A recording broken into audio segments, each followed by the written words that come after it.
El 18 de abril de 2003, un hombre encuentra muerta a su madre de 96 años en su domicilio de Madrid. Alguien le ha dado una terrible paliza. María Iribarren es la primera víctima en una larga lista de brutales asaltos a ancianas.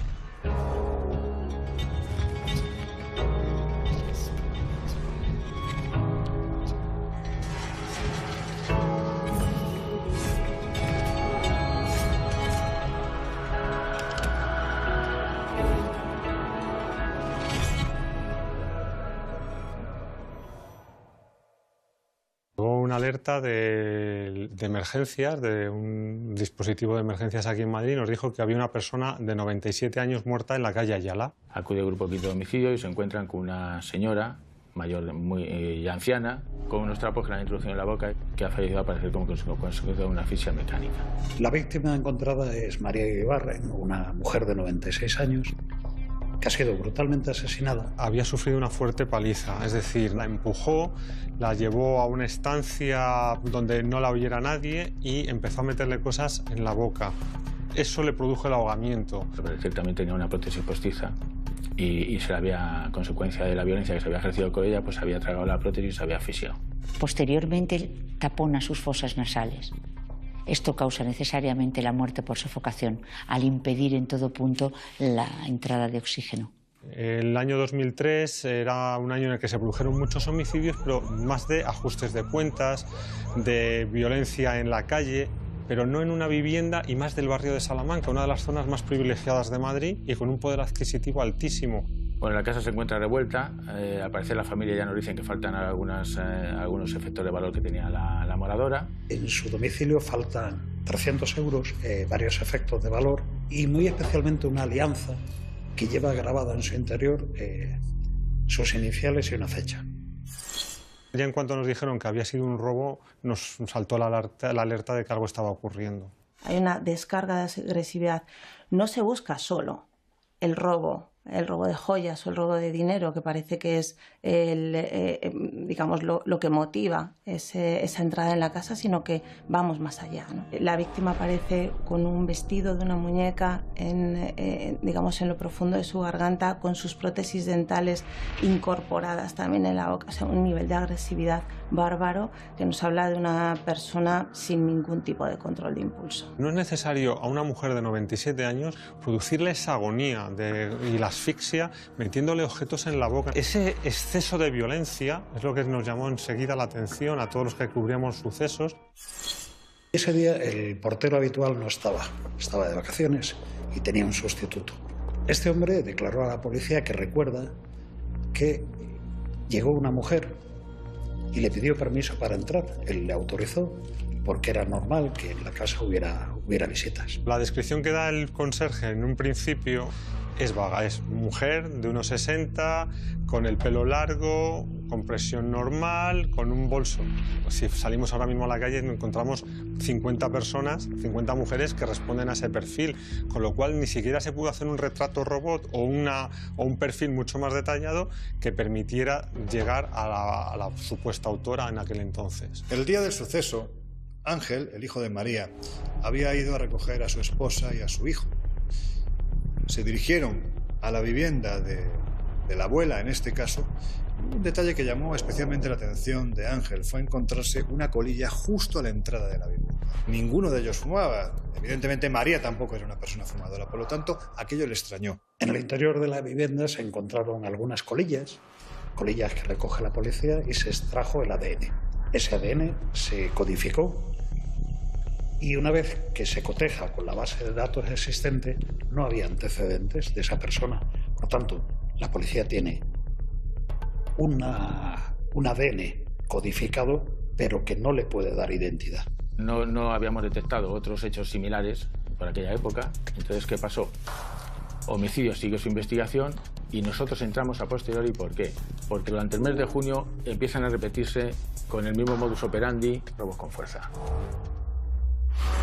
En poco más de 2 semanas del mes de junio, 4 ancianas de entre 76 y 88 años sufren violentos asaltos en sus domicilios. Aquel día llamaron a la puerta, como yo tenía las manos llenas de carne, que estaba carne picada, que iba a hacer albóndigas para mi madre, pues entonces yo miré por la mirilla y vi una persona que yo no conocía. Y por no lavarme la mano ni nada, pues no abrí la puerta. Pero luego oí bastante ruido y es que se había ido a casa de Antonia. Y entonces le dijo, ay, qué cansada vengo, ¿me daría usted un vasito de agua? Y le dijo mi madre que sí, y ahí ya entró.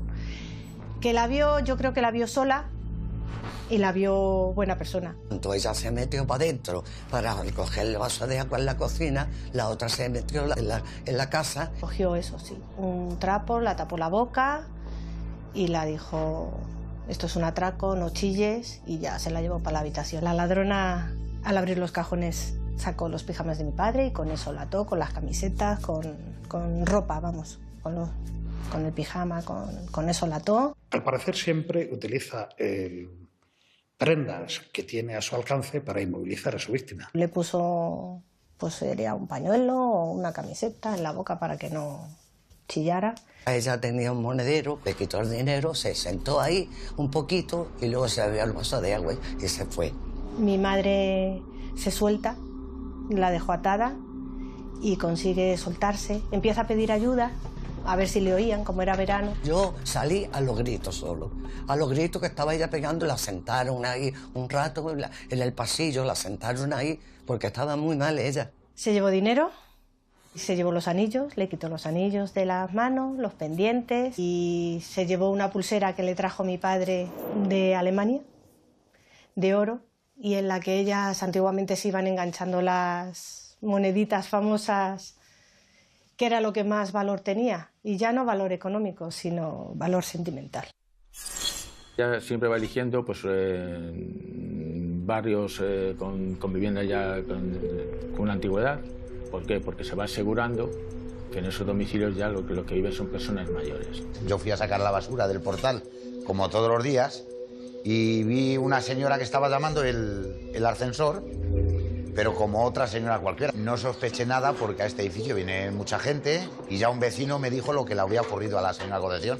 Una señora de aspecto morena y tal, que le había abierto la puerta, la tumbó en la cama y que le dijo que la iba a matar, que le diera la joya, el dinero, y que la dejó atada. Vamos hablando no solamente con las víctimas, sino con el resto de personas que viven en el portal. Vamos tomando una serie de declaraciones a todas aquellas personas que nos dicen que estaba ahí una misma persona. Una señora de entre 40 y 45 años, estatura alrededor de unos 60, gitana, decían, podría ser gitana, pero con la tez blanca, bien vestida, y una complexión pues gruesa. Parecía llevar una prenda negra, el pelo era largo, el color negro, con coleta. Los investigadores encuentran prácticamente el mismo patrón de huellas en los diferentes escenarios en los que se han producido las agresiones. El problema es que la persona, la dueña de esas huellas, no está afiliada. Por lo tanto, no se puede llegar a saber nombres y apellidos de una posible sospechosa. Y estamos hablando de que todo esto se produce en una ciudad de 3 millones de habitantes. Es decir, buscar a alguien entre 3 millones de habitantes es lo más parecido a buscar una aguja en un pajar. La policía nos llegó a comentar en Petit Comité que no sabían ni por dónde iban, porque lo mismo atacaba en la zona norte, en un barrio rico, en la zona sur, en un barrio pobre, a personas con un gran poder adquisitivo, a personas menos pudientes. La policía tiene la certeza de que detrás de todos estos asaltos a ancianas se esconde una misma mujer. Pero los agentes cuentan con pocos detalles y la agresora prosigue su escalada criminal. Sonó la puerta y al abrirlo pues me encontré una señora mayor, madura. Me dijo que estaba vendiendo productos de importación y le dije que no, que muchas gracias. A la hora y media, 2 horas, empecé a oír unos gritos de socorro. Me asomé a la ventana que da al patio en la cocina. Me encontré que estaba la tía Dora con los brazos todos enrollados con pañuelos y tal, asomada así al pollete, pidiendo socorro. Un empujón, fui a parar, que tengo un hall muy grande, y me sentó de culo.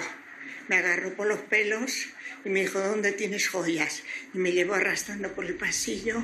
Ella había conseguido salir de la cama porque la había puesto en la cama con almohadones y cojines, que además luego ella lo que no se cansaba de repetir era que le había salvado la vida a su perro, Pepe, porque estaba prácticamente asfixiada. Porque la amordazó, la metió igualmente cosas en la boca, la tapó incluso con almohadas y el perro poco a poco pudo meterse y salvarla. Di un salto como un cigarro, ¿no? Y así, ¡pum!, me levanté, amarrada las piernas y las manos y pude abrir la ventana.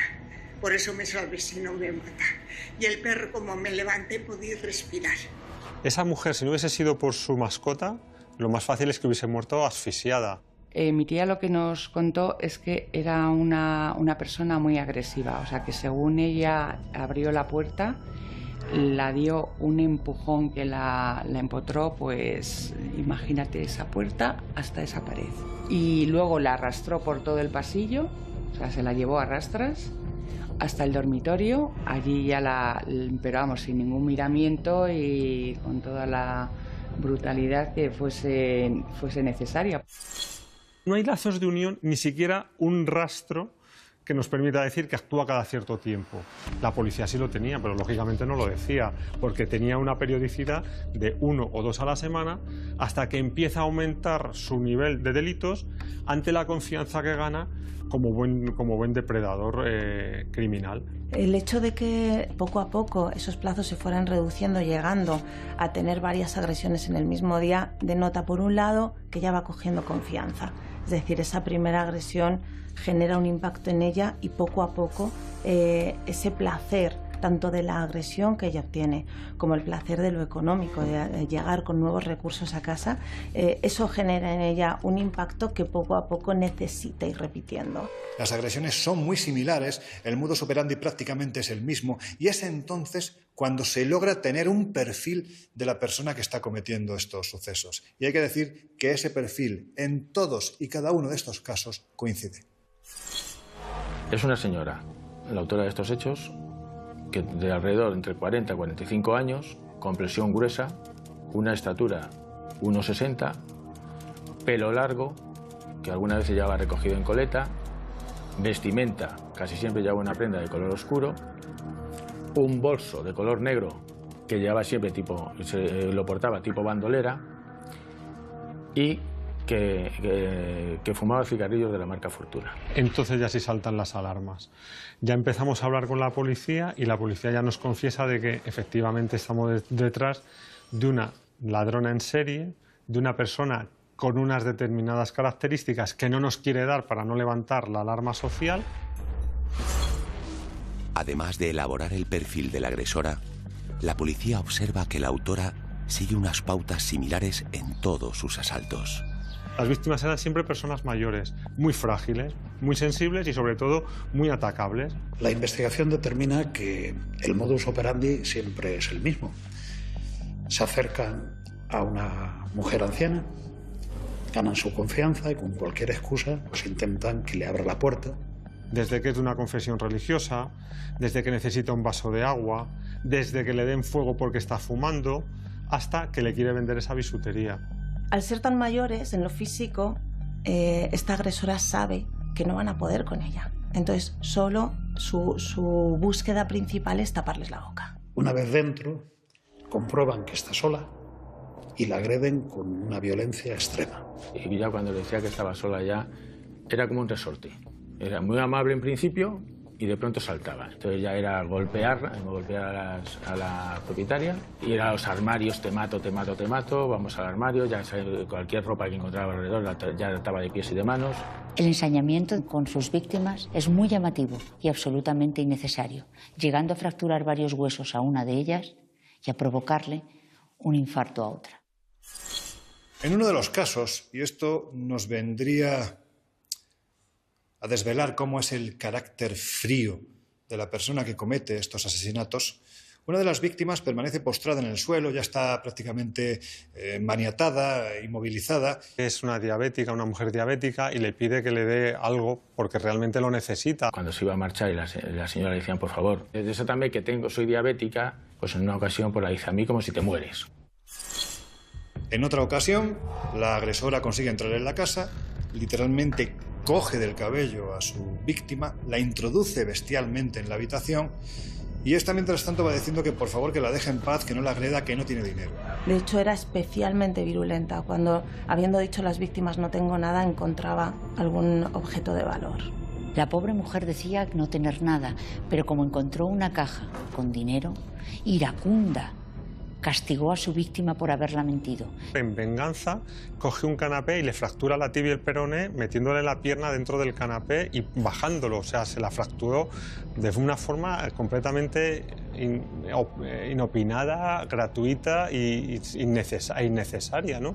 Es una psicópata que se explaya en su agresión, no conecta con las víctimas, parece que solo es capaz de conectar con la satisfacción y el placer del dinero recogido y de alguna manera de ese narcisismo y de esa potencia, ¿no?, que la agresión le hace sentir, ¿no?, de ese poder. Lo que verdaderamente sorprende, crea estupor y casi me atrevería a decir que asco, es el hecho de que se esté cebando con las más ancianas, porque esas ancianas en cualquier momento pueden ser la madre o la abuela de cualquiera. Estamos muertas de miedo porque somos muchas personas mayores aquí y estábamos muertas de miedo. Este caso, en 2003, se solapa con otro muy importante en Madrid, que es el asesino de La Baraja. Es decir, un asesino en serie demostrado, que además dejaba su firma. Vimos que teníamos dos asesinos en serie, un asesino en serie, mejor dicho, y un ladrón en serie, en este caso ladrona en serie, en Madrid, que causaba más miedo, sobre todo por las personas a las que iba dirigida, las víctimas. Sin que la asaltante de ancianas sea consciente, una de las estratagemas que emplea se convierte en un elemento clave en la investigación. La autora no actúa con delicadeza en el escenario de sus agresiones. Deja huellas, toca todo, no es especialmente cuidadosa. Y hay un detalle que llama la atención a todos los policías que intervienen, y es que en todos los escenarios hay una colilla y además de la misma marca. Ella, estamos diciendo que entra con una excusa, pido fuego, me dan fuego, lleva ya el cigarro encendido y luego mantiene una conversación dentro de la casa. Dentro de la casa permanece fumando y cuando surge el clic, cuando ya tiene la información suficiente que le permite saber que está sola en el domicilio, pues entonces ya no le preocupa el cigarro, ya deja el cigarro, lo deja en el cenicero y ya no se vuelve a preocupar. Cualquier ladrón con un poco de experiencia se las hubiese guardado o incluso no hubiese fumado en el lugar de los hechos, con lo cual estaba dejando pistas. En el fondo son errores, son cuestiones no pensadas por ella, igual que sus pelos o sus huellas en los escenarios de los crímenes, así son también las colillas. No, su sello en todo caso sería esa mordaza, ¿no?, más que la búsqueda de su marca en la colilla. Lo que hay que decir es que esta ladrona es bastante mala. Comete fallos como no llevar guantes, no taparse la cara, deja las colillas que fuma en el lugar de los hechos, con lo cual tienen el rastro de ADN, pero tiene la suerte en aquel entonces de no estar fichada, con lo cual hay prueba contra ella, pero no se puede cotejar y no se sabe entonces quién es la identidad, no se sabe a quién corresponde legalmente ni realmente. Todo esto juega a su favor, pero también va a jugar en su contra en el momento de la detención. Los investigadores también realizan un perfil geográfico de los asaltos. Los lugares que elige la agresora de ancianas acaban por revelar una pista importante. Aunque son muchos los distritos de Madrid donde está actuando, la mayoría de ellos en la zona sur. Cuando continuamos la investigación, ya nos permite establecer un parámetro, cómo se mueve la señora. La policía, haciendo un estudio de las agresiones de esta mujer, encuentra un tema que sí que le llama la atención. Va marcando en un mapa los puntos donde ha actuado y curiosamente coinciden todos ellos en una concreta línea del metro de Madrid. Y trazando una línea nos damos cuenta de que pudiera empezar a moverse por la línea 5. Canillejas a Luche y luego a partir de ahí pues moverse en diagonal. Es habitual que en los perfiles criminológicos estudiemos muy bien el mapa de actuación, ¿no? Y no tienden a actuar solo en un barrio, sino a dispersarse y habitualmente hacemos como un círculo, ¿no?, en la actuación de los criminales. ¿Qué nos ocurre en este caso? Que ella, en vez de actuar en círculo, actuaba en la línea de metro que le venía fácil. Nosotros elaboramos un dispositivo junto con la Brigada Provincial de Seguridad Ciudadana, con la Brigada Móvil y con las comisarías de los distritos, para que nos faciliten, procedan a la identificación de aquellas personas que reúnen las características que nosotros buscamos y nos hagan un informe todos los días de las personas identificadas que puedan ser las autoras de estos hechos. La policía despliega un dispositivo de efectivos sin precedentes, llegando a apostar a un agente de la policía en cada una de las entradas y salidas de la línea 5 del metro de Madrid en busca de alguien que pudiera encajar con los datos de la investigación que manejaban. Y empezó a meter mucha gente de paisano en la línea 5. En las estaciones de metro estaban agentes de paisano con la ficha de esta posible, de esta autora, para ver si la localizaban. Pero claro, hay un problema. La línea 5 es de las más utilizadas en Madrid, porque va de norte a sur y que tiene un tráfico enorme. En aquel entonces puede ser incluso la línea más utilizada. Consecuencia, los policías estaban completamente desesperados porque no sabían por dónde podía salirles el tema. Nosotros vamos recibiendo esa información, la vamos cotejando, vamos obteniendo las fotografías y vamos comprobando también, pues esta que corresponde, vamos enseñándolas también a las víctimas. Eso tampoco nos da resultado. A mediados del mes de julio, la asaltante ya ha actuado en una quincena de ocasiones, dejando un rastro de ancianas malheridas tras la muerte de María Iribarren. Pero ella no va a ser su única víctima mortal. El 11 de julio es un día especialmente aciago porque se producen 3 agresiones. Estamos hablando de que las 2 primeras, las ancianas, pues como corresponde al modus operandi de la persona que se está buscando, agrede de una forma brutal, la roba. Pero en el caso de la tercera víctima es terrible. Estamos hablando de Luisa Trueba, una mujer de 64 años que vivía en Villaverde. Una vecina del rellano de Luisa observa que llevan varios días las luces encendidas. Llama a la policía ante esa situación pensando que podía haberle sucedido algo. La familia echa en falta a esta mujer, la llaman por teléfono, no la encuentran y un familiar se acerca y resulta que estaba muy cerca de la comisaría de Villaverde, a 300 o 400 metros de donde se encuentra la comisaría. Entra la policía y efectivamente encuentran a Luisa muerta en su domicilio y todo revuelto, que había sido objeto de robo y de la muerte criminal. También es una persona de avanzada edad y hablando con los vecinos, pues ahí aparece la señora también atada, aparece con síntomas evidentes de haber ejercido violencia sobre ella, aparece también con trapos en la boca y la causa de la muerte pues aparece también es una asfixia mecánica. La muerte se había producido 3 o 4 días antes, por las mismas formas la casa estaba revuelta, con lo cual se produce un nuevo caso que levanta toda la alarma social de nuevo en Madrid, porque la Mataviejas, como ya le hemos bautizado la prensa en aquel entonces, ha vuelto a matar. Es habitual que en criminología utilicemos el término mataviejas para personas que agreden, ¿no?, a personas muy mayores, a ancianos, pero es que en Estados Unidos también se utiliza el término mataviejas para otros casos de agresores de personas mayores. Luisa era una mujer que vivía sola. Tenía 2 hermanos, pero prácticamente podemos decir que no mantenía relación alguna con ellos.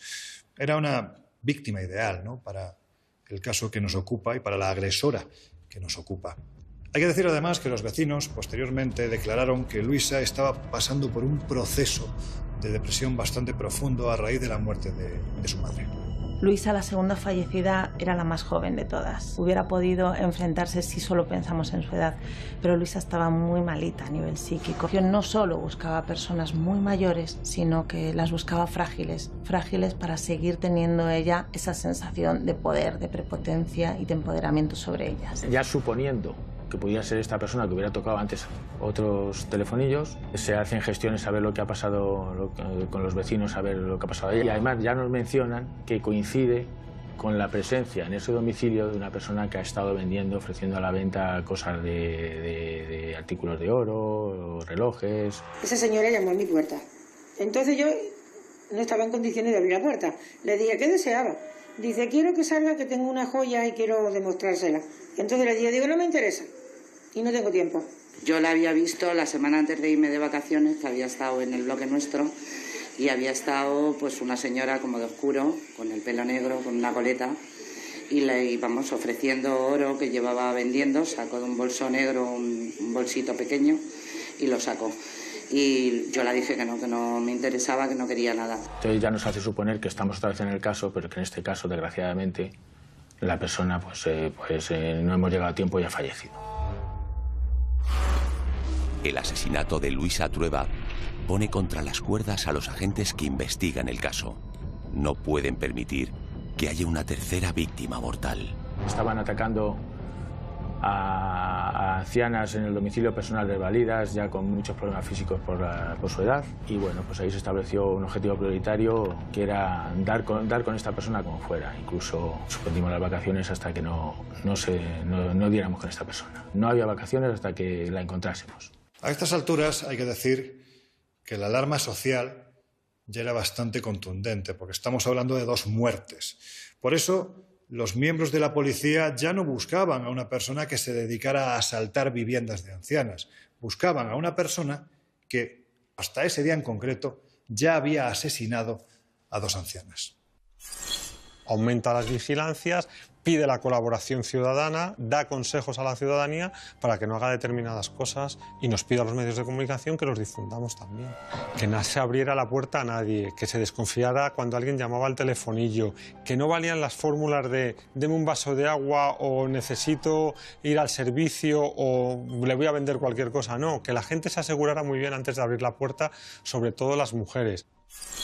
La policía pide imágenes de comercios y semáforos de alrededor de la zona donde ha aparecido. Y en este caso, si tienen suerte y encuentran imágenes de una persona que responde a la descripción física que estaban dando los vecinos. A raíz del atraco en el domicilio de mi tía,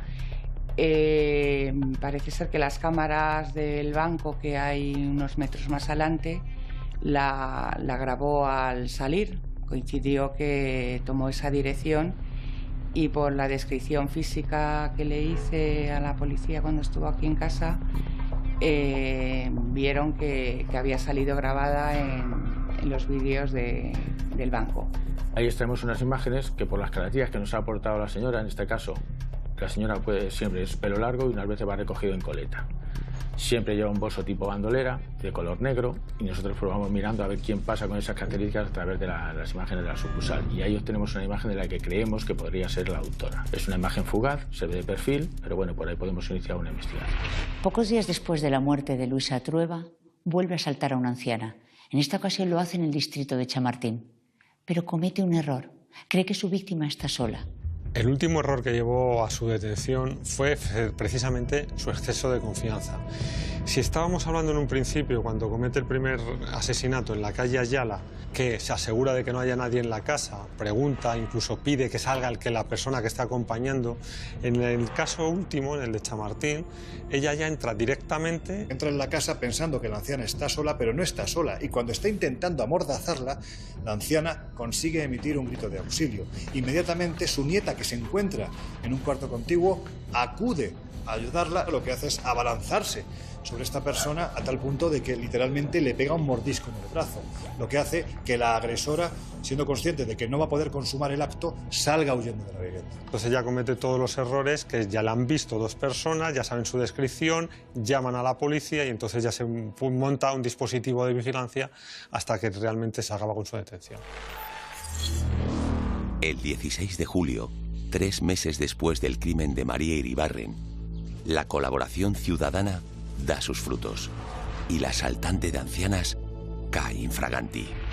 Ella sigue cometiendo delitos por aquello de que se siente confiada, de que necesita robar, de que quiere robar.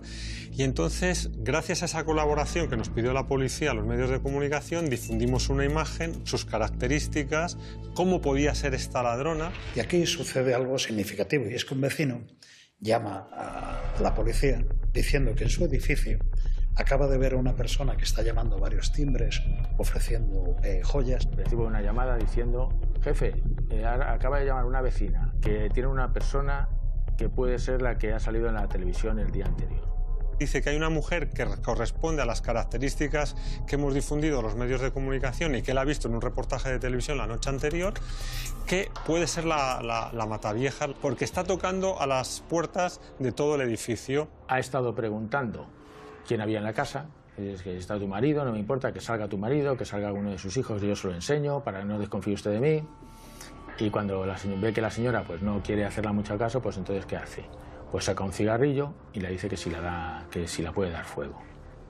Esta señora ya no le gusta aquello, se asusta, cierra la puerta y en este caso ella se marcha. Claro, ante esa llamada en el 091 salen todos los patrullas del distrito a por ella.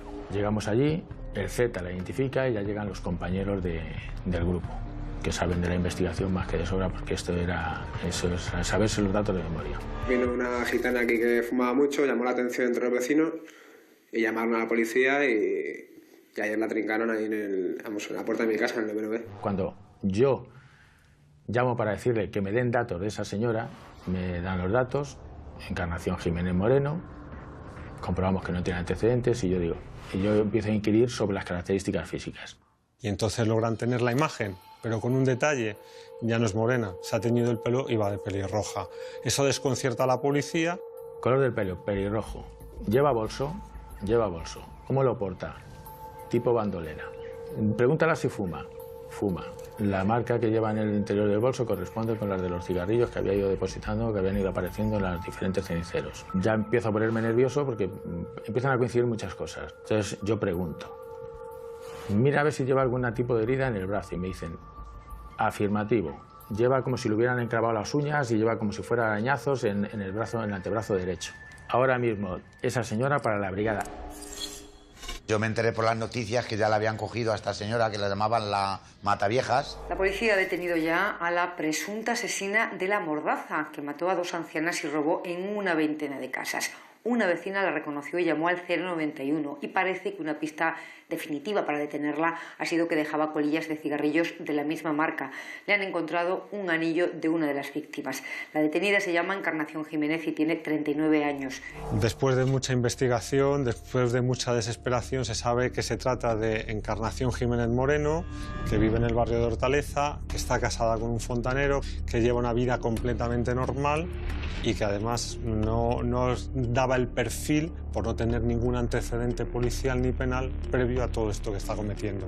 Cuando esta señora, ya me la traen, llega a la brigada, hay una cosa curiosa, nosotros entonces tiramos en el grupo un plano de todo lo que es el metro de Madrid, ella mira el plano de Madrid, en el que habíamos ido grabando con chinchetas los puntos los domicilios donde ella había estado pues cometiendo en principio las fechorías, ¿no? Ella sonríe. Entonces yo la pregunto, ¿qué pasa? ¿Cómo te mueves tú por Madrid? Y dice, yo en taxi.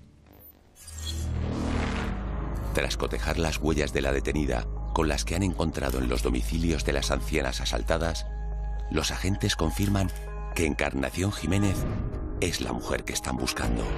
Las muestras, policialmente hablando, son inequívocas en base a la coincidencia de las huellas y el reconocimiento por parte de las víctimas a través de las fotografías. Durante el registro en su domicilio se hallaron numerosos objetos que habían sido sustraídos en los distintos asaltos, tal y como constaban en las denuncias de las víctimas. En concreto, uno relacionado con el primero de ellos. En el primero de los homicidios de doña María Iribarren aparecen las huellas inequívocas de la autora y, es más, en el registro domiciliario que ayer se practicó en el domicilio de Encarnación Jiménez Moreno, de 39 años, que es la autora, pues se encontró un anillo que pertenecía a esta víctima. Es una alianza en la que figuraban las iniciales de doña M.I. y la fecha de boda de la fallecida el día 18 de abril, de doña María Iribarren. Pues a posteriori, una vez que se hace el registro, lo que se hace ya es llamar otra vez a todas las familias de las víctimas, y los hijos, que vengan a reconocer, y a partir de ahí pues hay otra serie de efectos que efectivamente empiezan a ser reconocidos por parte de las víctimas. Nos enteramos de que la han cogido a ella y bueno, nos llaman y nos dicen que vayamos al juzgado, vamos a Plaza Castilla a hacer el reconocimiento para ver si la reconoce. La ponen 4 o 5 señoras, más o menos igual. Ella dice que sí la reconoce. Y la policía me enseñó unas fotos, me enseñó 4 fotos, me parece que fueron. A ver, ¿me dices cuál es? Pues sí, pues es la tercera. Y dijeron, sí, no hay duda, es la señora que ellos buscaban. Mientras Encarnación Jiménez se encuentra en prisión a la espera de juicio, en Barcelona, otra mujer, Remedios Sánchez, replica sus asaltos.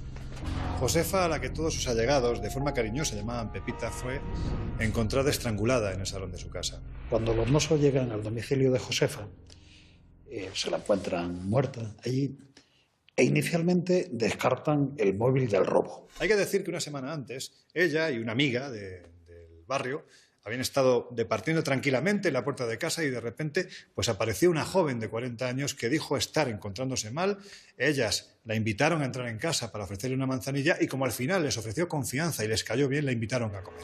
Mi abuela era una mujer pues que era muy buena, era muy confiada porque para ella toda la gente era buena, o sea, no veía maldad.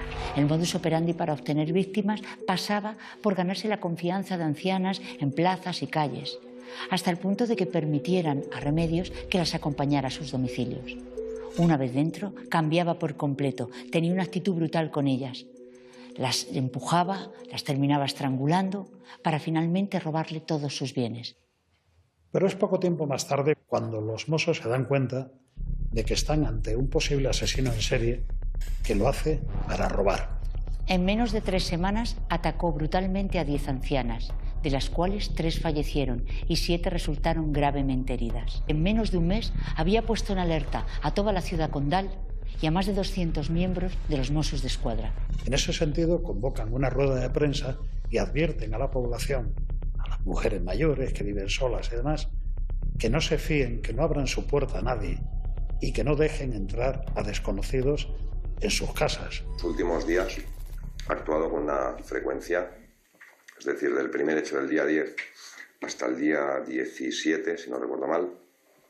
Pasó una semana, luego los hechos han ido 2 días, algunos un día. Probablemente es una asesina de tipo pragmático, es decir, acababa con la vida de sus víctimas para obtener un fin, en este caso de tipo lucrativo. Pero al no existir grandes periodos de calma entre cada uno de los crímenes, podríamos decir que se comporta casi como una asesina frenética. ¿Pero quién era Remedios Sánchez? Remedios había llegado procedente de Galicia, de la emigración. Procuró salir adelante con todas las ocupaciones que pudo, fundamentalmente de cocinera, y se casó con un hombre con el que tuvo una pareja de gemelos. Posteriormente se separaron debido a su adicción al juego. Es la asesina de ancianas de Barcelona en el momento de ser detenida. Se llama Remedios, tiene 48 años y trabajaba de cocinera en un bar. Los Mossos d'Esquadra la detuvieron anoche después de intensos días de búsqueda y minutos después de que Televisión Española difundiera su foto. Porque esta detención hay que decir que se produjo casi de casualidad. Los Mossos estaban por el barrio del Eixample y en un momento determinado, conociendo la ludopatía que tenía Remedios, pues decidieron entrar en un establecimiento determinado y allí la encontraron. Se llevaba días preguntando a porteros de fincas y demás. Y ayer en un momento dado se da la orden esa de entrar a las porterías, mirar y a algunos locales y en uno de ellos, en la confluencia esa de Provenza con Paseo de Gracia, se ve a una persona que responde a esas características, se la identifica y nos cuadra. La fiscal dijo literalmente que Remedios Sánchez, después de cometer los crímenes, se iba directamente al bingo. En Barcelona ha empezado hoy el juicio contra Remedios Sánchez, acusada de matar a 3 ancianas y agredir a otras 6 hace 2 años, allí en Barcelona. Se enfrenta a 172 años de cárcel. Remedios durante el juicio tiene una actitud bastante errática. Inicialmente niega cualquier relación con los hechos, ni que tuviera conocimiento de nada. Las diversas declaraciones la señalan directamente a usted como la persona que les agredió. O las personas que actuaron, ¿cómo explica usted esto? Yo sería incapaz de hacer algo así. Remedios Sánchez sigue en esta línea de defensa hasta el punto de afirmar que algunas de las víctimas testigos que han quedado con vida la reconocen porque la han visto ya en televisión. Pero se lo vuelvo a preguntar. ¿A qué explica usted que las víctimas le digan directamente que usted es la persona que les agredió? Supongo que como me sacaron en la tele, pues supongo que se debe a eso. Se contó con el testimonio de 2 personas a las que agredió, que permanecieron detrás de un biombo para preservar su identidad. Es que cuando me desperté, estaba a mitad del pasillo con algo que me apretaba el cuello, y cuando pude me lo deshice un poco y entonces vi que estaba toda ensangrentada. Según iban narrando los detalles más escabrosos de las agresiones que habían sufrido, lo que mostraban eran un terror absoluto hacia la persona que en ese momento se estaba enjuiciando.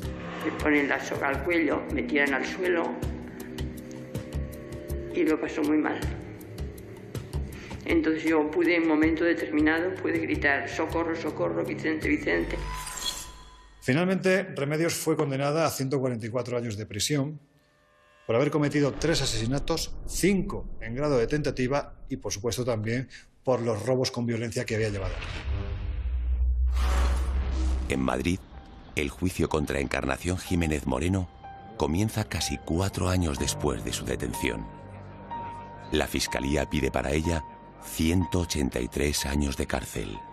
La estrategia que desde un principio se agrevita, dada la multiplicidad de hechos por los que Encarnación era objeto de acusación, fundamentalmente se basa en justificar que Encarnación no es dueña de sus actos como consecuencia de esos padecimientos psíquicos, es decir, que aquellas enfermedades que ella presentaba la afectaban y condicionaban severamente su actuar, como creo que así fue. No era una persona que denotase sentimientos ni de estoy nerviosa o tengo miedo, como si fuese ajena al bien y al mal. Encarnación se mostró en todo momento muy fría, muy distante, no colaboró en ningún momento y siempre adujo que se trataba, que sufría un trastorno psicológico o mental para que no la condenaran al final del tribunal. ¿Cómo estaban también sus huellas en esta casa, Encarnación? No lo sé. ¿Puede ser porque estuviera dentro alguna vez? No lo sé. ¿Sabe usted que también la reconocieron en Rueda cuando había estado usted en esta casa? No lo sé. Durante el juicio, y ahí están las grabaciones para verificarlo, el comportamiento de Encarnación fue de ausencia total. Yo estoy convencido de que durante las muchas sesiones de juicio que tuvimos, Encarnación no fue consciente de lo que estaba ocurriendo en ese juicio. Desde mi punto de vista era claramente consciente de lo que está bien y de lo que está mal. Amenazaba a las víctimas a las que no asesinó y que pudieron contar su testimonio, las amenazaba de muerte. Sabía perfectamente lo que estaba haciendo. Saber lo que hacía, sí, puesto que a mí es que ni lo intentó. O sea, simplemente se quedó en la puerta mirándome fijamente. Sabía perfectísimamente lo que hacía. Yo no estaba dentro de sus planes. Cuando Encarnación es evaluada por la clínica médico-forense, por el psiquiatra y la psicóloga forense, lo que nos encontramos es una valoración que describe un funcionamiento psicopático con muchísima ansiedad y algunos rasgos de depresión, pero con una clara capacidad volitiva, es decir, era consciente de lo que hacía y era capaz de pensar en ello, ¿no? No tenía ninguna enfermedad mental y, por tanto, ninguna patología psíquica que pudiera explicar sus actos y, menos aún, atenuar su responsabilidad. Es decir, su capacidad intelectiva, la de entender, distinguir entre el bien y el mal, estaba intacta y su capacidad volitiva, la de actuar conforme a ese entendimiento, también era plenamente consciente de sus actos. Ella nunca recordaba estos episodios, pero pudo obedecer perfectamente al abandono de un tratamiento farmacológico que pudiera tener atenuados esos brotes psicóticos y que al abandonarse el tratamiento, pues esos brotes psicóticos vuelven a aparecer. No recuerda nada, es el argumento de la mujer a la que se juzga en la audiencia provincial por el asesinato de 2 ancianas y el asalto a otras 15 en sus propios domicilios. En su declaración ha dicho que sufre trastornos mentales desde la adolescencia. Encarnación, ¿usted se acuerda cuando la detuvo la policía que la llevaron al juzgado? Y allí la pusieron con otra serie de personas, con otras 4 mujeres parecidas a usted, para que los testigos dijeran si usted o alguna de esas personas era la que había ido a sus casas. ¿Se acuerda de esto? No se acuerda. Parecen grandes puntajes de simulación. Es decir, tiende a aparentar que tiene más enfermedad de la que tiene, más ansiedad de la que tiene, más depresión de la que tiene, y además en un momento determinado dice no recuerdo nada, ¿no? Con esos altos puntajes de simulación da la sensación de que esta amnesia es claramente inventada. El mundo que ella se representa como real es tan real como el que nosotros vemos reales. Es decir, cuando alguien tiene una serie de brotes psicóticos o se encuentra con un tratamiento mal administrado o se abandona, la representación que un enfermo se hace de la realidad es tan cierta como las que no podemos hacer nosotros. Con lo cual, ¿tan ausente estaba ella? Posiblemente sí. ¿Recuerdas si le abrió la puerta a una mujer mayor? ¿Le ató las manos y le metió un trapo en la boca? ¿La amenazó con cortarle el cuello si no le daba el dinero que tuviera? No. ¿Le quitó una sortija que llevaba puesta? No. ¿Registró la vivienda buscando dinero y joyas? ¿Se llevó algo de esta casa? No. ¿Por qué estaban sus huellas en la casa, Encarnación? No lo sé. Posiblemente fuese esa otra personalidad o ese otro yo, o ese interior que la llamaba a realizar esas actuaciones. Porque yo no recuerdo a Encarnación, en la soledad de las entrevistas de la prisión, no recuerdo a Encarnación como una persona especialmente peligrosa, agresiva. La recuerdo como una persona cercana, abatida, en ocasiones ausente, pero nunca como una persona capaz de hacer daño por hacer daño. Nunca. Encarnación demuestra tener una fuerte rabia contra las ancianas. De hecho, podríamos casi clasificarla como una gerontofóbica, es decir, alguien que tiene odio hacia los ancianos. El 6 de julio de 2007, la Audiencia Provincial de Madrid dicta sentencia contra Encarnación Jiménez.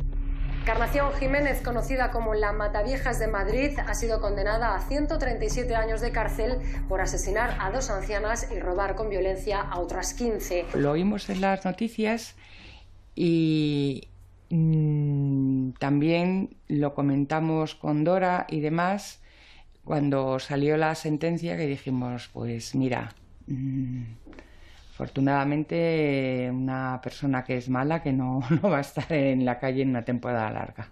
Encarnación no encaja la condena porque no la entiende.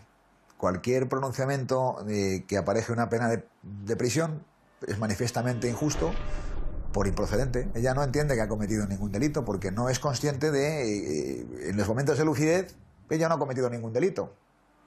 Con lo cual, en esos momentos de lucidez ella no entiende cómo puede recibir una condena. Las víctimas de delito violento, en la mayor parte de las ocasiones, sufren lo que se llama el trastorno de estrés postraumático. Mi patrocinada concretamente tiene 85 años largos. Ahora mismo padece un Alzheimer como consecuencia de todo esto. La pobre mujer pues no levanta cabeza ahora. Sufren de evitación. En estas señoras mayores seguramente evitarían salir a la calle, abrir la puerta. Antonia era muy activa. Ella iba al mercado, hacían la compra. Después del robo, ella estaba muy asustada. Tampoco se atrevía a hablar a nadie. Tuvo una larga temporada bastante fastidiada. Eso sí que lo sé. Muy fastidiada ella. No se atrevía ni a salir a la pobre. Y además la reexperimentación. Y es tener la sensación de que el pasado se hace presente. Es decir, en su cabeza se repite de forma permanente la agresión sufrida y sienten que puede volver a suceder en cualquier momento. Porque además recuerda continuamente los hechos y la mujer pues se pone muy nerviosa y muy mal.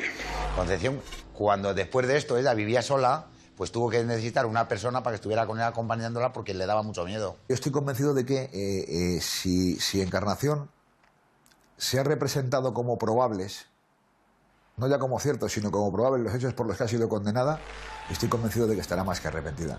Porque yo insisto, Encarnación tiene hijos también. Encarnación también tiene familiares y era la responsable de su familia. Yo estoy convencido de que Encarnación no es una mala persona. Encarnación no es un ser que tenga como finalidad hacer daño a las personas a las que realmente se lo hizo. Encarnación era una persona enferma. A lo largo de mi carrera, desde luego, ha sido uno de los casos que más me ha llamado la atención por la víctima. Y cuando te das cuenta de que ha atacado a mujeres de 97 años y la ha matado, o de 80 años y la ha matado, te das cuenta de que estás ante una persona mala, pero en el peor sentido de la palabra, de una asesina y de una persona que disfruta haciendo el daño a los demás. Yo llevo en la policía 37 años. Quizás es uno de los casos que más alegría me da por la entidad de las personas a las que hacía daño esta mujer. Y bueno, y hemos resuelto un problema para Madrid y para nuestras ancianas de Madrid. Yo calculo que cumplirá entre 25 o 30. Cuando llegue a los 20 aproximadamente, si tiene un comportamiento normal, podrá conseguir un tercer grado o incluso salir durante los fines de semana, con lo cual me imagino que hacia 2023, 2025 esta mujer ya podrá tener alguna salida de prisión y hacia 2030 estará libre. En 2010, el Tribunal Supremo incrementa de 137 a 152 años de prisión la pena contra Encarnación Jiménez tras elevar la calificación de sus crímenes de homicidio a asesinato.